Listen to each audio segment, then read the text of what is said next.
আজ বরিশালের নির্বাচনী জনসভায় যোগ দিয়েছেন জামায়াতের আমির ও ১১ দলীয় জোট নেতা ডাক্তার শফিকুর রহমান। প্রথমে পটুয়াখালী, এরপর বরিশালের মেহেন্দিগঞ্জ, ঝালকাঠি ও পিরোজপুরে যোগ দেওয়ার কথা রয়েছে। এদিকে সকাল থেকেই জামায়াত আমিরের আগমনকে কেন্দ্র করে নির্ধারিত সময়ের আগেই বরিশাল ও পটুয়াখালীর সভাস্থলে আসতে শুরু করেছেন নেতাকর্মীরা। এ সময় আমিরের এই আগমন শুধু একটি রাজনৈতিক কর্মসূচি নয়, বরং হিজলা মেহেন্দিগঞ্জবাসীর জন্য একটি গুরুত্বপূর্ণ বার্তাও বহন করবে বলে জানিয়েছেন স্থানীয় নেতাকর্মীরা। জনসভায় ডাক্তার শফিকুর রহমান ছাড়াও ১১ দলীয় জোটের কেন্দ্রীয় ও স্থানীয় পর্যায়ের অন্যান্য নেতারা বক্তব্য রাখবেন। এই আগমন উপলক্ষে আমাদের প্রস্তুতি আলহামদুলিল্লাহ সম্পন্ন। পাশাপাশি হচ্ছে আমাদের সিকিউরিটি টিম অনেক স্ট্রং। এরপরে হচ্ছে আমাদের উপস্থিতিটা অনেক বেশি। আমাদের প্রত্যেকটা স্পটে হচ্ছে আমাদের লোক আছে। আজ জামায়াতে ইসলামীর আমির শফিকুর রহমান বরিশাল, ঝালকাঠি ও পিরোজপুরে নির্বাচনী জনসভায় যোগ দেবেন। এ নিয়ে বিস্তারিত জানাতে বরিশালের মেহেন্দিগঞ্জ থেকে আমাদের সাথে যুক্ত হচ্ছেন সহকর্মী শাকিল মাহমুদ। শাকিল, আমরা কিন্তু জানতে পেরেছি ইতোমধ্যেই কিন্তু জামায়াতের আমির ডক্টর শফিকুর রহমান জনসভায় যোগ দিয়েছেন। আপনি জানাবেন সেখানে নেতাকর্মীদের উচ্ছ্বাস উপস্থিতি কেমন দেখছেন, সাধারণ মানুষের সমাগম কেমন দেখছেন, সার্বিক চিত্র জানাবেন আমাদের। দেখুন, এই মুহূর্তে আছি বরিশালের মেহেন্দিগঞ্জে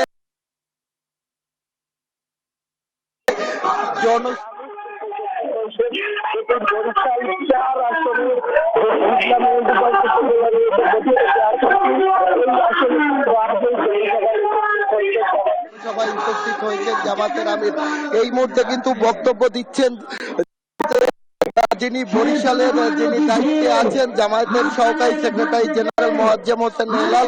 আর অল্প কিছুক্ষণ পরই জামাতের যিনি আমির আছেন ডাক্তার শফিকুর রহমান, উনি কিন্তু বক্তব্য দেবেন। এদিকে এই জনসভাকে কেন্দ্র করে আপনারা দেখছেন যে জামায়াতে ইসলামের যারা সমর্থক আছে তারা কিন্তু এখানে এসে উপস্থিত হয়েছে।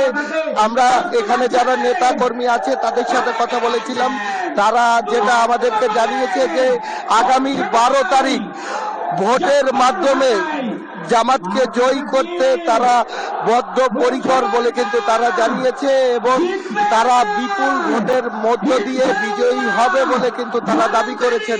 এদিকে জামাতের এই সমাবেশকে কেন্দ্র করে কিন্তু আমরা দেখেছি যে দফায় দফায় জামাতের নেতাকর্মীরা কিন্তু বৈঠক করেছে। আজ এই মেহেন্দিগঞ্জে জামাত আমির এসেছে। শুধু এই মেহেন্দিগঞ্জেই না, এছাড়া বরিশালের পটুয়াখালী, ঝালকাঠি কিন্তু জামাতের আমির উনি কিন্তু জনসভা করবেন বলে কিন্তু আমরা জানতে পেরেছি। তারা কিন্তু আশায় বুক বেঁধে আছে যে তারা যে জামায়াতের আমিরের এই আগমনের মধ্য দিয়ে কিন্তু আগামী নির্বাচনে তাদের বিজয় হবে বলে কিন্তু তারা সেই সম্ভাবনার কথা বলেছেন। আমরা তো জামায়াতের আমির আমার কাছে এতটুকুই ছিল সবচেয়ে।